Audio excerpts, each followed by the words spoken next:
Squid Game has finally come to an end with the release of Season 3. This finale didn't just close the story, it forced us to look back at how far it's come. In this video, I want to talk about how the series has progressed, whether this final chapter could have been done any better, and why, despite everything, it still left an impact. There's a lot to unpack, so let's get into it.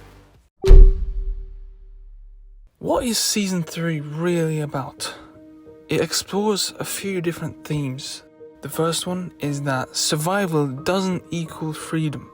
Just because you survive trauma doesn't mean you can always escape it. It also explores guilt and purpose, where Gi-hun isn't looking for revenge, he's searching for meaning. In contrast, the front man doesn't want power, he's trying to control his pain by numbing it. And also, it explores the fact that the system is a cycle that repeats itself. Even the winners are trapped in a system that they once fought to escape. This season focuses mainly on the mirror conflict between Gi-hun and the frontman. The season brings the two survivors face to face. They're both broken, both changed, but heading in opposite directions. Both of them won the game, they both carry the guilt of what happened, but one still has hope, and the other lost himself completely. Gi-hun wants to end the cycle, he's driven by empathy even through pain, whereas the frontman, Jun-ho, became part of the system to escape his past. He hides behind control, numbing his guilt. Jun-ho wants Gi-hun to break, because if Gi-hun gives in, then maybe he can justify who he's become. But Gi-hun doesn't. He proves that it's still possible to hold on to goodness, even in a world designed to destroy it.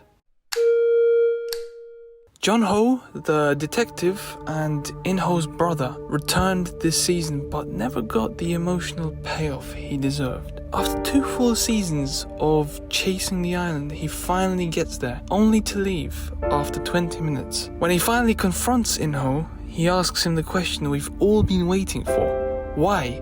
Why did he do all of this? But Jun-ho never answers. We never get a resolution to this reunion that's been going on since the very start. So their relationship feels like an emotional wound that the show leaves hanging, and by the time it tries to close it, it's already too late. And it's a shame, because the actor for Jun-ho really did his best to portray the character. But still, with all that being said, it was fun following along with Jun-ho on his quest to find the island. I just wish they did it more justice, or at least given the other characters more screen time. There were so many standout characters in this season. One of them was Gwemja, Young-sik's mother, who acts as a quiet guardian to Jun-hee and her unborn child. And her final decision, killing her own son to save the baby, is one of the season's most tragic and powerful moments. Another character, Hyunju, initially felt like a forced addition, but proved herself loyal, capable, and emotionally grounded. She earns her place by helping others to survive, ultimately takes the hit to save the others. Kang No-ul, one of the Squid Game guards, was an interesting side character whose only goal was to reunite with her daughter, and she made a connection with player 246, who mirrored her situation, and she helped him escape. It was interesting to see how she managed to survive as well until the end, despite all the confrontations with the Squid Game manager. We also had the VIPs, and this season, to me, they just felt like NPCs spouting robotic commentary. But maybe that is the point. They're not characters, they're a reflection of how numb power can become when it completely forgets humanity and just no care for human life. This season moved away from physically brutal games to more psychological ones. The players now directly faced each other, so there's a focus on morality, betrayal, and emotional breakdowns. And you get the question, are the games still about survival, or who you're willing to become to survive? And obviously I have to talk about the music composed by Jae-il, who really just made a masterpiece for this whole series. The score is so haunting and so minimal and precise. Every character theme enhances the emotion of the moment. The use of silence was also powerful. It added to the tension that loud music never could. And a final theme captures the feeling of accomplishment for Gi-hun's story. Not victory, but peace.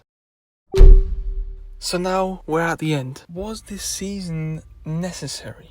We've followed Gi-hun since the beginning. His arc from a broken man to a reluctant survivor to a quiet hero. It finally finds closure. The juxtaposition with the front man was sharp and emotional. His sacrifice at the end proved his point that compassion still exists, that the system can be broken, not with violence, but with selflessness. Although I have to say, the ending did feel rushed. 1 or 2 more episodes could have resolved Jun-ho and In-ho's closure with their reunion as brothers, a proper goodbye to the other survivors, and the whole fallout from the island's destruction. Despite that, the emotional impact was still there. The journey across 3 seasons was deeply human, and the show's global popularity is proof of its power. Honestly, Squid Game is one of the best shows I have ever watched, and season 3, for all its flaws, was a fitting end. I'd give it